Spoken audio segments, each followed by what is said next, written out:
G'day, folks. Talk to Kristina Reddaway, the Marketing and Development Manager for the Art House in Wyong, Central Coast, New South Wales.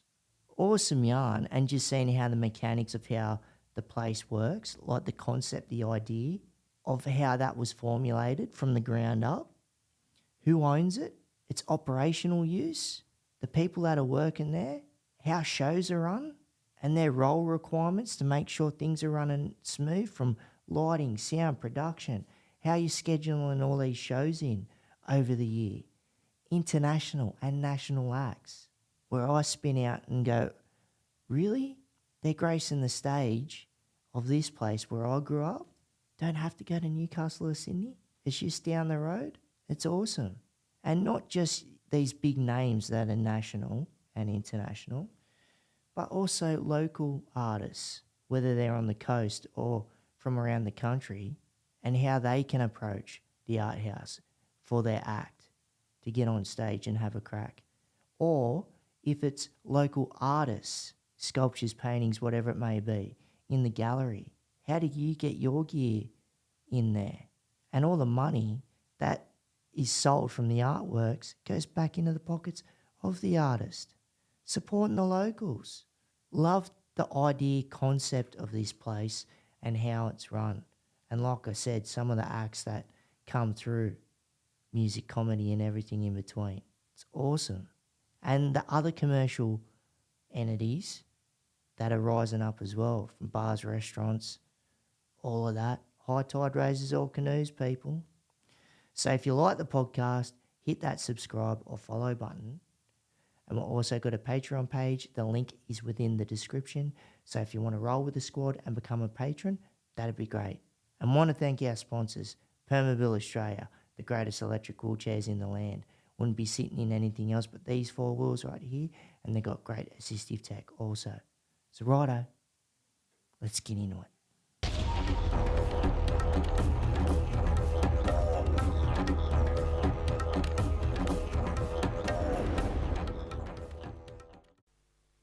Kristina, thanks for coming down here or just up the road from the art house to have a yarn to me about all things around that facility and just its purpose and what it's for. So welcome.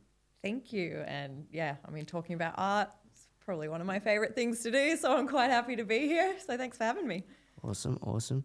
So what's your background, right, in and around the facility itself, and what drew you into the art house and its purpose?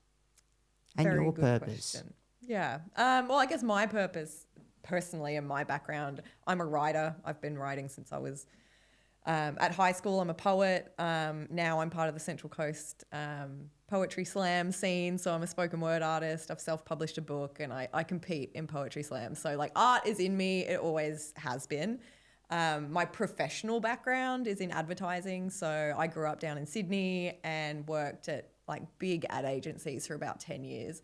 And then I had my, find yourself moment. I went traveling for a couple of years. I moved overseas. And when I came back, I decided I was done with advertising. It was too soul sucking.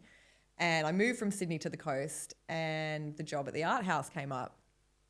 And I just thought it's a no-brainer because I get to combine my skills in marketing and advertising with the industry that I love, which is the arts. And I just haven't looked back since. And what struck me about the art house was just that they were getting names up here that I was surprised were stopping on the Central Coast. I mean, I was a newbie to the coast at that point. I'd only just moved up from Sydney, but when I was reading the names of the people that were appearing there, I was like, whoa, really? Okay, something's going on here. And the opportunity came up to be part of it. So there was no way I was going to turn that down. Yeah, 100%. That's what I get stoked on and what I spin out, because over the years, like whether they've been locals, like as in from Australia, or international acts, and, I have a look at the website and I was talking to people, I'm like, really? Like, they're coming here? Because I grew up in Wyong.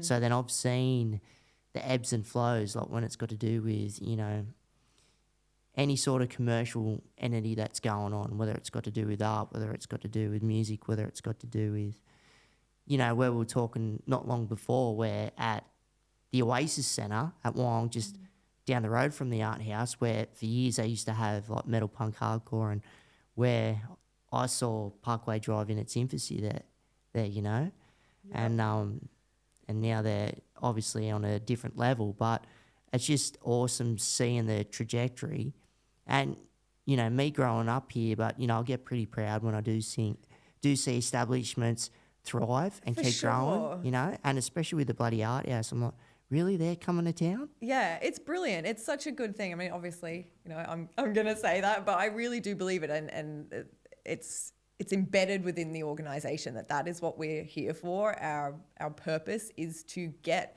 that calibre of act locally, so we don't have to travel to Sydney, we don't have to travel to Newcastle. And why shouldn't they stop here?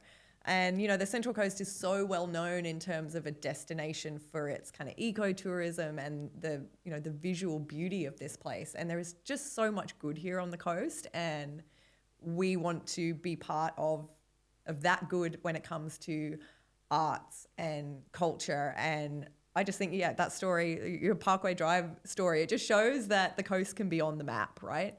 And that's something we're really proud of. 100%. So where did the concept of the art house come from? Yeah, so the idea, I guess, was in planning and in the works for many, many years, and it was prior to the Gosford and the Wyong Shire Council amalgamation. The plans for the art house started long before that, and the mayor and the CEO of council at the time were just super passionate about bringing a performing arts centre to this side of the coast, because there wasn't anything here prior. And then council just gave great support to the idea of building this venue, and it's a venue that operates in a different model. So we're an independent, not-for-profit organisation.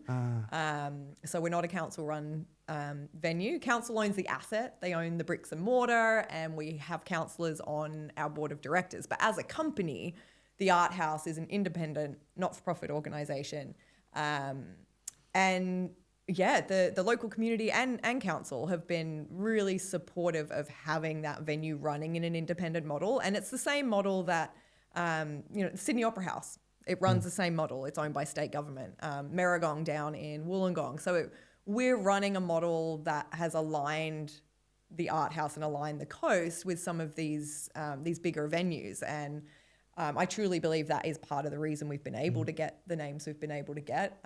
It allows us to be super flexible and build relationships. It's all about relationship building. 100%. But yeah, it came out of a drive to have a place for the community in that part of the coast. And yeah, I think it's contributed a beautiful thing to Wyong and the Greater Central Coast. But I've certainly seen Wyong change. Yeah.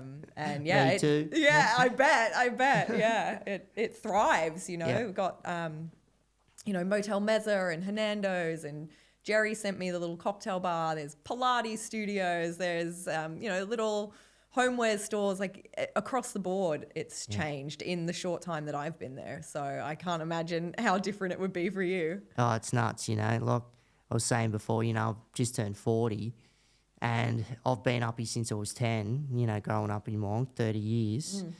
And yeah, the change has been insane. And, you know, for good reasons, you know, and positive reasons. And where you're seeing whether they're locals or people outside of the coast, where they're coming in and investing and seeing the growth.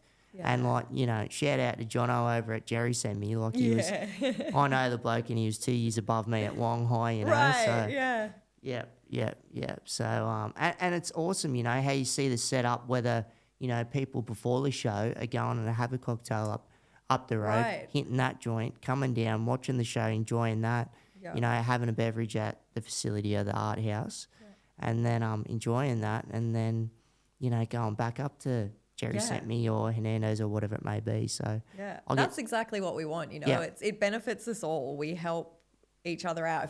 If we have a full show, they get a full, you know, dinner reservation. You know, it's a win-win for all of us, and we really get a kick out of that. And we sometimes collab with Jerry sent me, he's like, yep, cool, we'll send our people up there for a cocktail, and he'll do a special cocktail that's related to the show. Or like, that's just, it's fun, and it's a really nice vibe to bring to all the local businesses in Wyong to sort of feel like a bit of a community.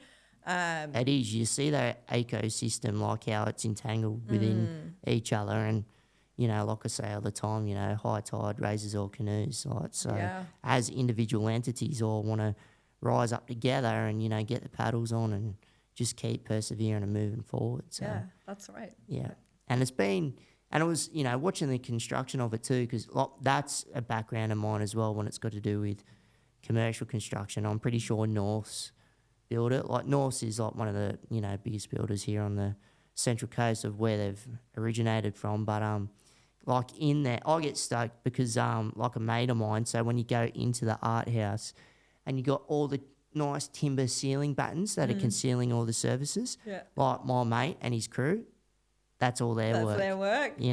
Shout out. Shout out Davey Barons. If you're going to be watching or listening, brother, solid work. Yeah. Yeah. It's pretty special. It's pretty special. Yeah. So and the relationship's pretty good there when it's got to do with how it is an independent facility and when you've got the board members and because obviously when you've got the chair board and agreeing on what's 2025 look like, what's 2026 look like, and what we're gonna. It's like, hey, well, we've got all these acts that maybe we didn't think we could get before. So. What's on the cards next? Oh, what's on the cards next? Well, yeah, look, I mean, the relationship it's really great. Our board are so fully supportive of what we do. Obviously, we are running a business as well, so we're not going to, we've got to be smart as well. But really, the core decision-making for us is diversity of programming. So we do want to ensure that at all times we have something for everyone coming up. And when I say something for everyone, I don't just mean demographics. So obviously we'll have kids shows, but you could come to the art house in a 2-week period and you've got a comedy show one night, a rock show the next night, a intimate author talk the next night, and then, a piece of contemporary dance. And we really do make a good effort to ensure that the way we're programming, it's like a big Tetris puzzle. Thought goes into everything, and we're not going to put a run of very similar shows back to back. We really want to make sure that we are offering something for everyone and making it accessible for everyone. So the shows, there's 2 different sort of models in terms of how we get shows. Shows may approach us wanting to perform at the art house, but we will also go out and seek shows. So our executive director is always out seeing shows, going to festivals, building those relationships. And some of the acts that listeners out there might have seen that we've brought up from Sydney, like the Sydney Symphony Orchestra, Sydney Dance Company, they've kind of become mainstays. They come every year now. Yeah. But one like of the... you see with the comedy festivals that come through either Sydney or Melbourne. Yeah, that's right. Yeah. Melbourne's coming for the first time in July, so we're pretty excited about that. Yeah. They're pretty much the cream of the crop in Australia when it comes to comedy. So we're psyched that they're stopping with us.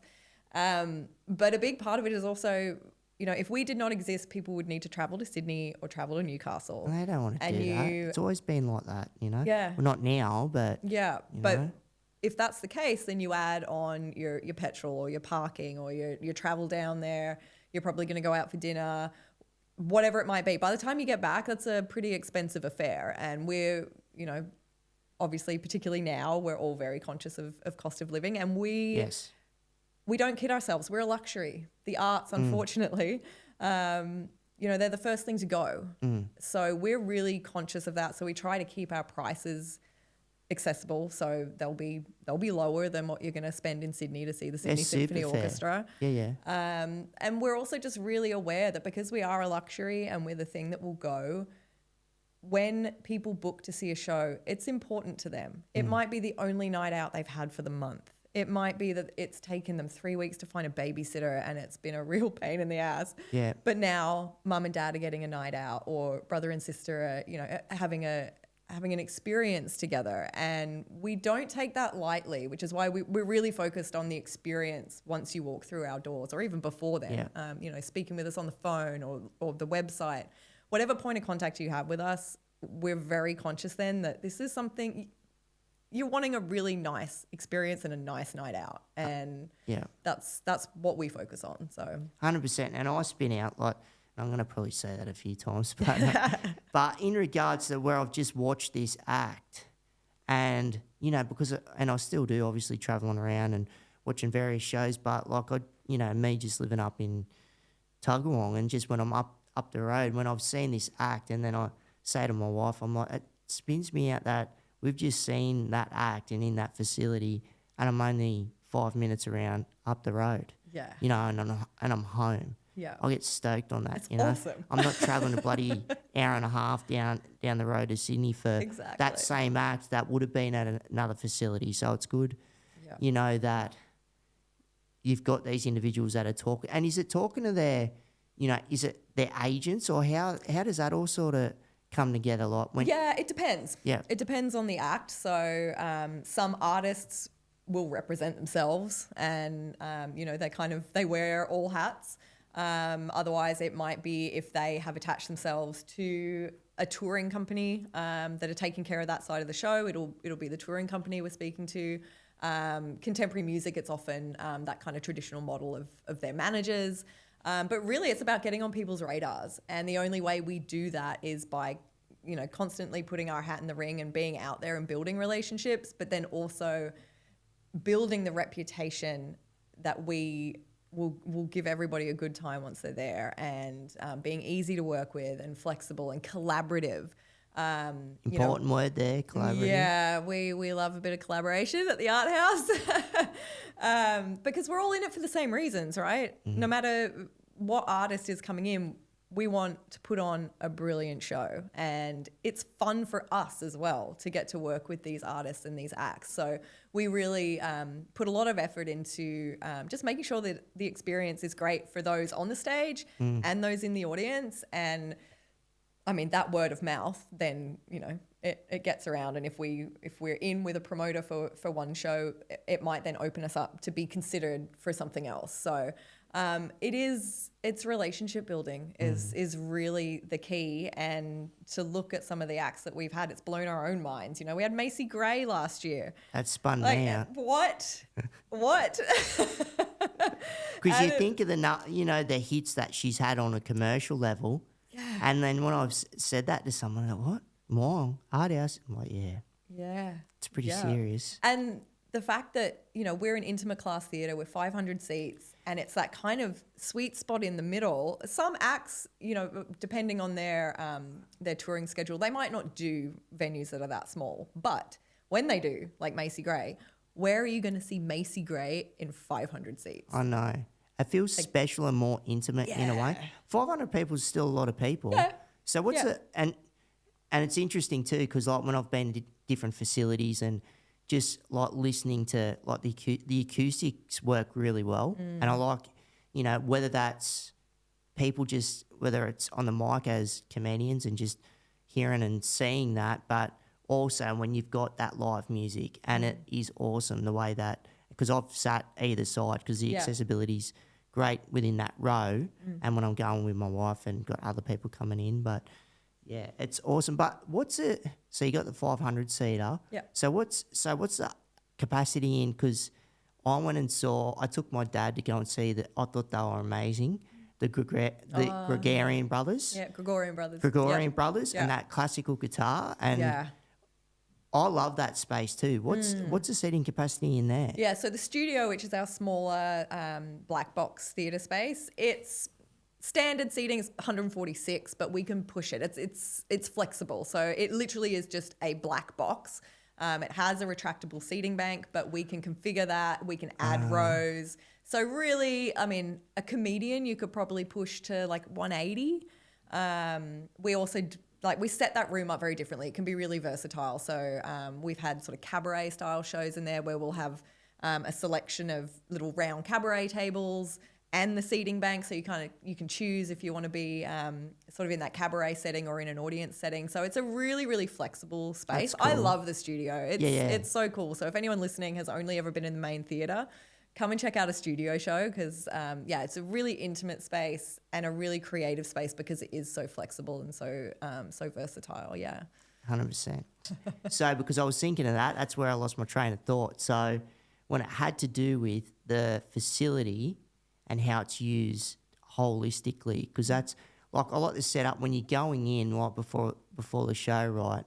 And when you're looking at all the art that's set up, you know, and how is it sort of setting that up, curating it, or where, you know, is it the same sort of system when you got the live acts in that are in the actual space, the 500 seater or the 146, but when it comes to artists, when it's got to do with their medium, like is it a mix where they're reaching out or you guys are reaching out, or are you trying to create a sort of theme that you want to put in and then local artists, like how does that? So the exhibition space itself, which is the foyer space, that is something that artists can apply to use. We've usually got it booked out almost the kind of next calendar year is kind of booked, but it's exclusively for local artists. And it's our way of giving local artists a chance to exhibit their work. It's a complimentary space. They don't pay to hire the space, so to speak. If they need assistance and staffing and whatever, that's a little different, but they can then sell the work and we don't take commission on it. So it's our way of giving a bit of a community space for local artists. Yeah, and it's giving back. Giving back, exactly. And our way to contribute to the visual arts, because obviously we are a performing arts centre. We're not, I'll say it, we are not a professional gallery, so we don't have professional gallery lighting. Regardless of that, it feels that way when you're in there. Yeah, it does. To be honest, and I'm not just spruiking it up. That's literally how it feels like, how it's set up. Regardless that it's, you know, in the thoroughfare and what's going on there, it just feels like it's got that feel to it. And it contributes massively. If you've ever been in there when we're taking one exhibition out and it's like the little period before the other one comes in and there's nothing on the walls, it's crazy the difference. Like without art on the walls, it's not complete. So we really do value the exhibition space because it adds something. It finishes the building. It feels very, very strange when you're in there with no art on those walls. And sometimes it's a solo artist, sometimes collectives like the Tuggerah Lakes Art Society, they're a collective. They'll often curate their own exhibition and the collection of artists bring it in.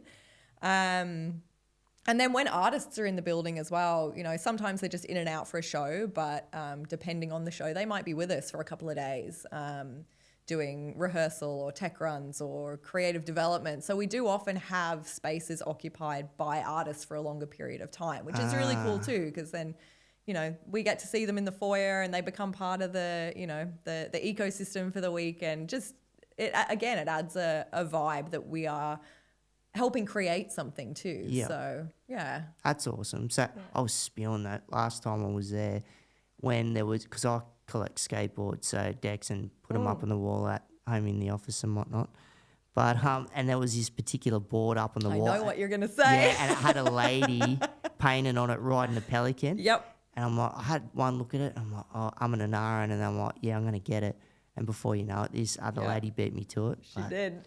I know exactly the piece you mean. Well, maybe time. we'll have to find the name of the artist for you and we can hook you guys up and they can make you one. 100%. So when you look at, I get really impressed with operational use. So when you're looking at lighting, sound, creative production, and how everything can be sort of interlinked and work with each other, especially like lighting, like when you're seeing that. So when it is operational, so what are all the different roles that are required within, whether it is music or comedy, to make the magic happen? To make it happen, yeah. Well, we have an incredible team we've got an incredible team, full stop, front of house and back of house, but we're talking back of house, so I'll shout out our techs. We've got a brilliant tech team, and essentially they'll work with the artist. So depending on the show, we work in really every way. So on some shows, if we're producing, so we work with NAISDA quite a lot, the Indigenous Dance College, local community theatre groups. We will often assist them in terms of, like, our team will do the lighting design. If it's a touring show, let's say something like Sydney Dance Company, the lighting design is it's set. That's been part of the development of the show. So we'll then get that lighting design, and our techs will collaborate with their lighting designers and make it all happen. Something like a music show, depending on what they want, sometimes it's just free reign, and our guys are really good at kind of matching the mood to the show. Otherwise, they might bring in their own lighting operator. So it's kind of a mixed bag. And again, I keep harping on about it, but it's relationships and it's collaboration. So our team will talk to their team, see what they need, and how to make it happen. And then when it's boots on the ground, they work together to ensure that everything's set up. So if it is something that's got a huge lighting design, we'll get that ahead of time. So we'll start plotting it, and then by the time they arrive, we're kind of good to go. But so do you do like that, like a dry run at all, like, or it's just like let's just run it? It depends. Again, like if it's say something like a Sydney Dance Company, yeah, there'll be a tech run and they'll step through it all. Something like a comedian, they might just have a single lighting state and a follow spot. They'll test the lights, flick them on, yep, looks good. But they're not going to go through the whole show, put it that way. Yeah. So, yeah, it really depends. But, yeah, the guys are in there setting things up long before the audience arrives. And in some cases, we've got the information weeks ahead. So we know what's coming, we know what's needed, any equipment that either we're providing or they're bringing in. It's all a kind of collaborative process in the lead up to the show, the weeks leading up. Yeah, because it's awesome seeing like, and what you feel like when it is mood. So, going from, because who did I see last? Was it Diesel? Oh, yeah. It was Diesel. Just seeing like each song and just, and taking in the light design and seeing how that would, the variation of it. Yeah. Because you're looking at what the emotions of that actual song sort of splays out and seeing the lighting behind that, whether it's on Diesel or the rest of the crew. Yeah. Or even when you're looking at, say, you got comedy and things might be a little bit more basic as such, but then when you're looking at, say, Ardo, so you look, because that's really up and down. So you're looking at where it's comedy and then it rises up, but then you're seeing where he's talking about the reality of what happened with his, not to spoiler alert or anything, but what happened, where his parents are from with Vietnam and how they got over. So, I'm not going to sort of detail the show because someone probably wants to see it. But it's awesome seeing that variation, whether it's a light, bit of smoke, sent the mood up, seeing the light coming through that smoke and what that sort of delivers. It's beautiful, isn't it? All these little things. And I get interested in, because I've been in areas, or not the art house as such, but when I've been to a gig and it's like if I've gone to a metal gig, it's too much for me to be at the front because there's the insane mosh going. Yeah. And I've been put at the back and it's seeing all the control boards. So it's seeing all the lighting and just seeing them operate like it's like a little symphony going on where everything's moving at. Yeah. It's nuts. It's art in its own right. 100%. And it all has to work together. So in that example of Diesel, let's say, he might not have a specific lighting design that he brings to us, but in that sort of case, we would often ask for a set list so we can get familiar with the songs to inform the lighting states, and then between us and the performers, we kind of get it to a place that they're happy with, because it is that everything around the performance needs to complement the mood, right? And that is what then makes an audience, a piece so moving. We've all been there when there's been a collective gasp or, the whole audience has had the same reaction, and that is only possible when all of those elements are working together. 100%. Yeah. Tick, tick, tick. Tick, tick, boom. Boom. Right. The local community. What do you think it means to, look, I know what it means to the local community, but what do you think it means? Like, because obviously working and being amongst your team, and what do you think, with all you guys and the creators and the board, and obviously you all talk about that and also get feedback. So what do you think it means to, not just Wyong, but the broader Central Coast? Yeah, I'm going to come back once I've given you my answer. I want to know yours. Look, for us, it always comes back to that almost intangible feeling of when you leave a show and you have been moved somehow. And moved does not have to mean in an emotional, like, I've just had this transformation or this huge awakening. Just moved could just be, I felt the music, the bass through my feet, and it made me want to dance. And I heard that song that, my dad used to love, and I got this memory, and now I'm smiling. Just those little intangible things. And I know that sounds a little bit fluffy and airy-fairy, but they're the things we remember. And if we look at, just the reality of modern life, people are stressed. People have a lot of obligations. There's a lot going on. So to be able to escape into just this little portal of joy or something really thought-provoking, like, it's the value of the art. That's what it is for us. And we feel incredibly proud to be able to bring that to people. And the feedback that we get is just around the experience, really. We get a lot of comments about, the friendliness of our staff, and that is something we can control. We can't control what's happened in your day before you walk in the doors, but what we can control is making sure that while you're with us, you have a really good time. And just what you were saying before, that wow moment of someone saying, Pete Murray's coming to Wyong. Yeah. Wow. Like that's awesome. To be able to do that is insane. And I would say, for other parts of the community, we've got quite a thriving, emerging artist community on the coast. So to be able to give those community groups and young artists a space to not only just be part of an audience, but then, collaborate and learn, or even get on stage. So to be able to give community groups a stage to perform on, that's unreal. And we get a lot of parents saying, my child was in the choir for the Opera Australia show, and it's like, my kid got to sing on stage with Opera Australia. To be able to facilitate that is, you can't not smile at that. So yeah, I just think it's what we try to do is, I guess, improve the lifestyle on the Central Coast through art. We try to create change through art is really what I think we do. So 100%. So, and going to, my thoughts and feelings, there's a few things I get stoked on just when I see the reaction when we've taken, someone, whether it's friends, family, there for the first time. Yeah. And they don't know, they might not even know that the art house exists. Right. Or they might know of it and taken there for the first time.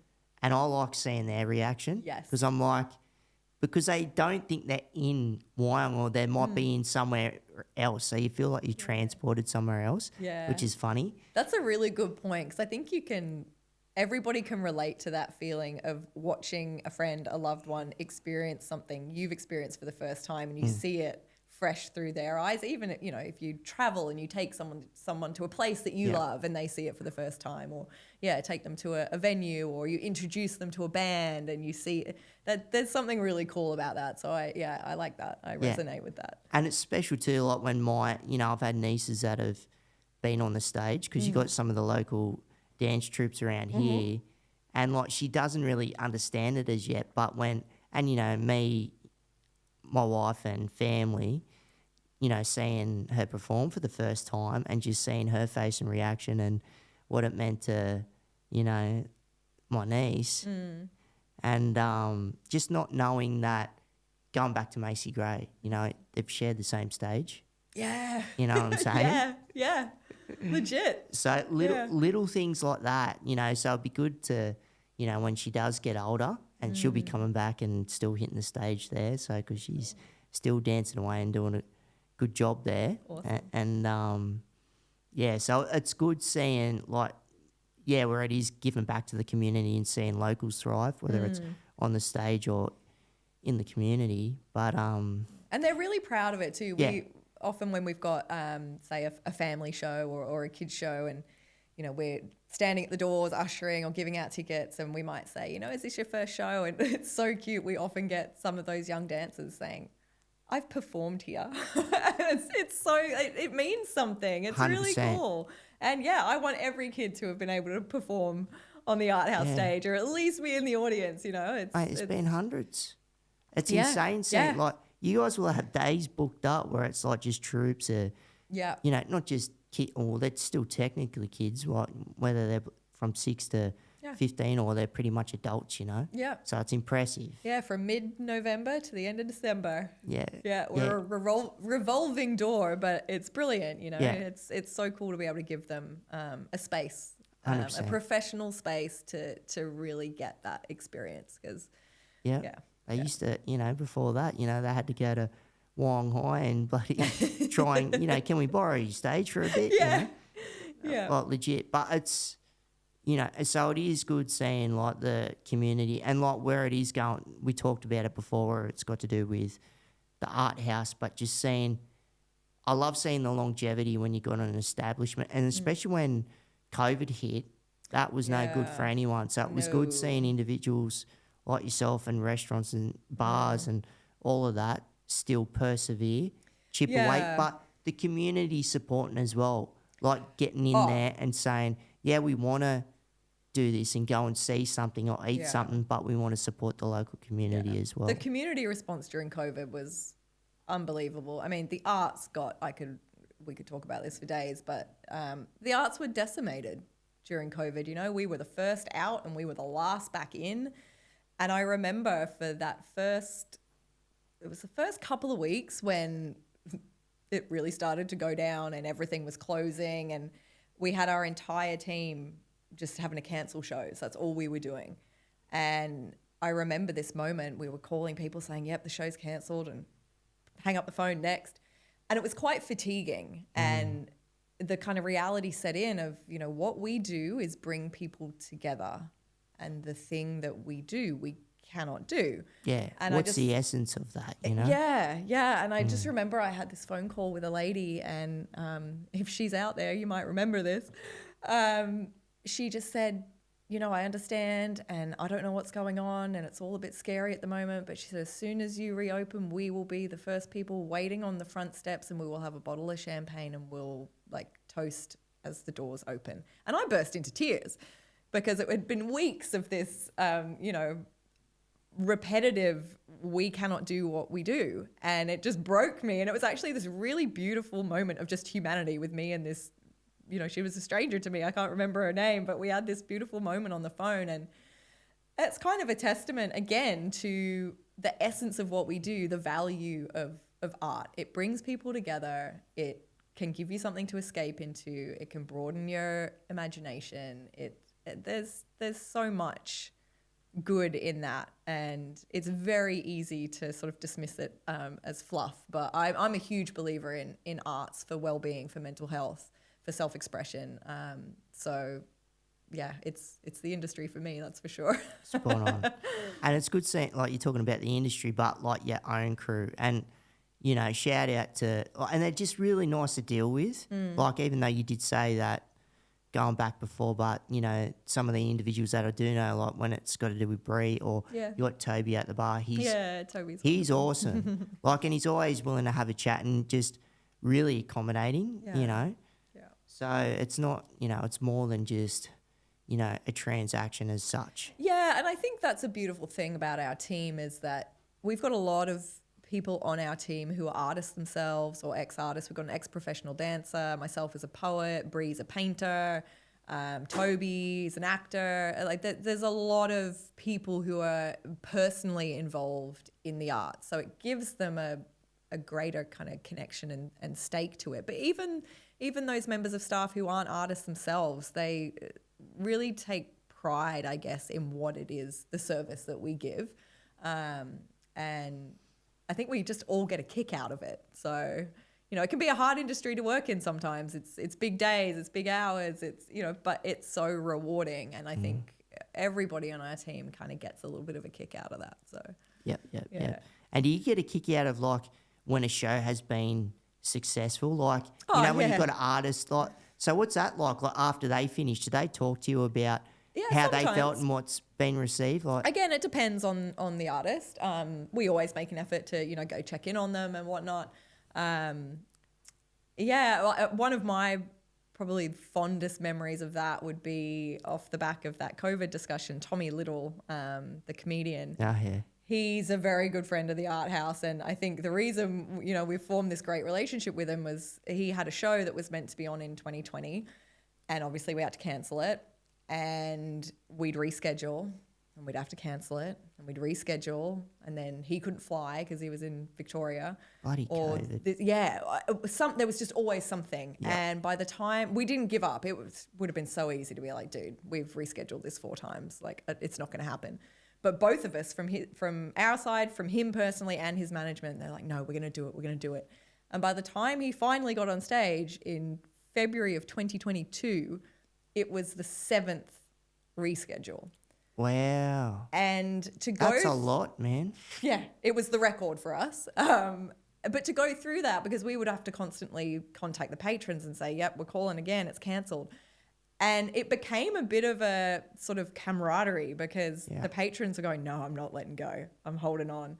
And then when he finally got there, he came out on stage and half the show was about this journey that we'd had because he would, you know, he was asking people. Yeah, it's like, what's happened to you in the last 2 years? You know? Yeah. You, him, the crowd. Yeah, and it's this really fond moment for us. And yeah, Tommy came out. He was very generous, came out into the foyer afterwards and took photos with people. And yeah, we had a good chat about it. And it became a bit of a symbol for COVID for him as well, that we'd all work together as management, as artists, as venue to still make, and as audience primarily, all those people that hung on to their tickets for 2 years, you know, it became this really positive, like it was an absolute kick to finally have that show come off. And now every time Tommy comes back, yeah, he's part of the family now. That's awesome. Yeah, that's a special one for me. Yeah. And when you're looking at the booking system, like it's pretty fluid, yeah? And when it's got to do with the scheduling from... Yeah, so part of running the independent model that we do, it allows us a lot of flexibility. So you might be familiar, a lot of theatres will run what's called a subscription. So they launch their program sort of at the end of the year before or quite early in the year, and that is their yearly program. Yep. And that's kind of it. Yearly program with all the different artists and whatever that's coming in. Yep. We don't run a subscription program or a season well, that's what program. I noticed. Like, I'll look constantly and I'm it's always changing. I was like, when did they come up? Oh, it's only 2 months out. Right, let's get tickets. Like, where'd they come from? It keeps us on our toes. That would probably, I wouldn't say that's a downside. It makes it very fun. But we're constantly adding things. So but that's good for the artists too, though, you know, because if they're doing a run or just start to and it's like, hey, do you want to jump in on this? Exactly. And what it allows us to do is if we identify a gap that, oh, you know, that we haven't programmed something for that audience or in that genre, if we identify that gap, we can go out, seek it out, bring it in, and we've got the flexibility to do that. And we do. We'll jump on things and we will wrangle and turn things around quickly. If we think it's a great thing for the coast and something that we should have, we do.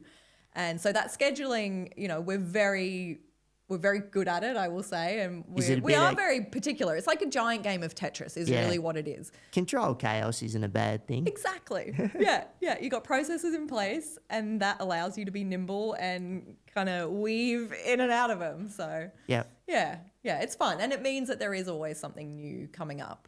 Yeah. As you said, almost every week there'll be something else being released. So 100%. So and that's what I look at, you know, because I'm constantly looking, but I usually look at the program and see what it looks like from, you know, the start of January or wherever and just try and book a whole lot of things out. I just like being prepared that way. That's just me. And I like the benefits of me being a member and how I can utilise that in certain ways. And, you know, when it's got to do with a certain show and where I can bring a friend and there's like a free ticket and all that sort of stuff. So talk in and around what the benefits are of being a member for the art house. Yeah, absolutely. So our Encore membership, I'm going to sound like a broken record. We love our Encore members. We really do. We know you by name, as you would know very well. And any Encore members listening out there, you'll know when you walk up to the box office counter, whether it's me, Bree, Dylan, we know you by name. My voice. Your voice, you know? yeah, absolutely. Talking, oh, yeah, Jake, how you going? Oh, yeah. Yeah, that's awesome. You know, we love that. But essentially, our Encore membership, it's a paid membership and it gives you access to pre-sale on select shows. So some venues will do a pre-sale where, you know, it's open to Pete Murray's mailing list for a week. We'll hop on that and go, okay, cool. It's also open to our Encore members for a week. So you can get first dibs essentially. So pre-sales, discounted tickets. The tickets are usually, we try to make it a minimum of $5 cheaper than a concession. So that's even more cheaper. That's not English. Even cheaper for a standard adult ticket. But we try to, at least make it $5 lower. Bring a friend for free to one of our art house present shows once in your membership year, which really, once you've done that, you've kind of earned the membership back. So membership's $65 for a year. You get a free ticket to a show. On average, you'll be close to your 65. Come to another couple of shows and make your saving. You're done. You've earned it back.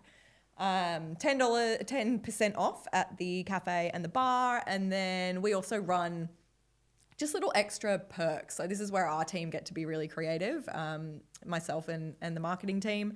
So we'll run events exclusively for our members. So it might be pre-show. We'll do like canapes and an open bar, complimentary drinks and nibbles prior to the show. We also, once every year, we run a behind-the-scenes event for our members. So it might That's cool. Yeah, we love that. So it'll be a combination of a tour, back of house. We'll get artists in and do a kind of Q&A type situation. So you get a little bit more of the kind of under the hood. Yeah. And our Encore members are really engaged with us. So we know that's the type of experience that they want. But yeah, little things, and a surprise and delight. If we have an idea, we'll just spin it up straight away for our Encore members. So it might be, oh, you know what? Let's just greet them all at the door with a glass of champagne. Like, why not? So yeah, the Encore membership, it's just another way to, I guess, get a little bit more embedded within the art house community, and obviously get your financial perks, but also just get that added layer of the theatre experience. So yeah, that's the Encore membership, and we're glad you love it. Yeah, 100%. Especially when a big act's coming in, and I know it's going to sell out quick. Yeah. And when those pre-sales come in, and I'm like, boom, ticket. Thanks for coming, you know. The And I'm pre-sales locked are in, legit, yeah. you know, getting anxiety around that. Need a ticket, man. Far out. Yeah. No one likes sitting in a ticket queue. We've all been there. Oh, jeez. Right? Yes, not good at all. So, favourite one of your favourite moments whilst working at the art house? Okay, well, I've already used Tommy There'd be a Little, heaps. so there's a lot. Yeah, there are a lot. Favorite moments. There was a beautiful welcome to country that we did for the artists on a show called Silence. It was an Indigenous dance work, and we did a whole group welcome to country with the dancers themselves and their company and all of our staff. And that was just a really beautiful moment to kind of see into their world and the impetus behind the story of their show, and just to almost be privy to that very private and kind of sentimental moment. That was really beautiful to say that I was a part of. I'll have to shout out the Listies, who are a children's comedy duo, just because they're absolutely mad, and every time they come we have so much fun. And just to be able to have artists that remember us and come back, and they'll, make the same inside joke. And that's just, it's really nice to, we're a blip. We are a blip on the touring radar. We are, we're not going to kid ourselves. We're one venue of many for a lot of touring artists, but it's really special when they come in and they remember us. And probably recently a big highlight for me was The Pirates of Penzance, which is an adaptation that Hayes Theatre down in Sydney created, and we co-commissioned. So we were Oh, nice. yeah, we were a developing partner on that version that they created, and they were with us for a week because we kind of threw the model on its head. Usually, there might be a show in Sydney, they do their run in Sydney, and then we bring them up to Wyong. We wanted to do it the other way around, and being a partner in the development, we could do that. So we were the first venue to get it, and then it transferred to Sydney. So we had them for their entire tech week, and we threw them a big barbecue, and it felt very much like we were part of creating this show. And part of it was that you could buy a seat on the stage, so you would be sitting amongst the actors and the show was happening around you. And we weren't exactly sure how it was going to work. And I remember opening night, Brie and we said, all right, we're going to be the on-stage chaperones and we're going to figure out how this works. And the audience members that bought tickets on stage were so up for it and they were so excited, and none of us had any idea what was going to happen. And it was like this little, it was just this little shared experience, and it was so much fun. And for me, being the marketing manager, to look at the patrons who we know so well and we speak to on the phone all the time, to look at them having so much fun, it was a high, and just something really special, because I'd never done anything like that myself either, sat on the stage in the middle of a performance. So it was a new thing for me as an audience member, but then also as an employee, to see how much fun that was bringing people. That was really cool. Yeah. 100%. And when you're talking about our ecosystem, that goes back to what I was talking about before, when you've got ground roots. So when I was talking about my niece and shout out Alfie. So, and going back to like many of the acts that I've seen. So, and just knowing that there's been that shared experience, and it'd be good when she's older, knowing it's like, hey, hear that song? You shared that stage with that person. Yeah. And it's good, and just seeing reactions, and just when you see people, appreciate that. So I look forward to those discussions down the line when she's a bit older. Yeah. So that's the important, because music means a lot to me, like, because I can't physically play like I used to, like being a quadriplegic and not having hand dexterity, and where, I can sit there and like little technical things. Kate Miller Heike. Yeah. And just, I'm like, I wonder if people know like how much would go into this, just when she had a husband playing the guitar, right? And then he's creating loops on the guitar, and then she's gone down and she started singing in through the whole of the guitar, and he set that as a loop. So then her voice in the guitar was set as a loop. Yeah. And I'm like, man, I wonder if people know how much mastery goes into that. Right. Yeah. So it's all these little things, because I'm just thinking of where fingers are going on the fretboard and all that sort of stuff, whether it's acoustic or electric. And so I've got a lot of favourite moments. So it's a bit of an ecosystem of things that work there. Yeah. Give me one of your favourite moments. Well, it's too hard for me. Too hard. There's many. Just pick one. I won't hold it to being like in rank anywhere. Just one at random. Well, it would be like something like that, the technicality of when you've got what I just talked about, whether it was a guitar creating that loop, and but seeing the passion in that too, like seeing the passion of the artist, and where it is seeing the young niece there having a dance up on stage, and just seeing little bits of confidence grow, Yeah, that's pretty special. Yeah, so it's a lot of little things and big things, and just how they mix in together, which is awesome. So, what's on the horizon for the heart? Yes, is there anything that you can disclose or right now, or? Yeah. Well, I mean, it's not new, but people may have heard that sadly, given that lovely weather we had the other week, Lee Kernaghan had to reschedule, which was that was a real shame. But we are getting him, which is fantastic. So we're super excited to actually get that one off the ground in July, and that's another one of those. Because that would have been a sellout for sure. Sellout, absolutely, yeah. And it was just bad luck that weather. He was up in Brisbane, and he had to. I was insane though. Like, I couldn't even get out of my house. I could via car, but just where the water was, it was pretty serious, the weather, so no joke. And for him to be travelling on the road, he had a couple of dates, I think, on the East Coast. So, but we're really stoked that we'll have him in July. A piece that I'm really excited about, and I hope I'm allowed to say it, is another piece that the Art House was a creative partner on the development of, which is it's called Duck Pond by Circa, the circus company, and I've only seen sort of like the little snippets of the development and some production photos, but it looks like it's going to be pretty epic. And circus and acrobatics is something that I think if anyone listening hasn't been to a professional acrobatic circus show, like it's not clowns and people on tricycles. It's it's so impressive when you were talking about like technique and what it takes. Those sort of gymnastic acrobatic shows are some of my favorite because your jaw is on the floor looking at what they can do with their bodies. It's absolutely insane and just so impressive. So I get a real kick out of those, and it's very cool to see something that the art house has had a stake in developing actually come to the stage. That's really cool.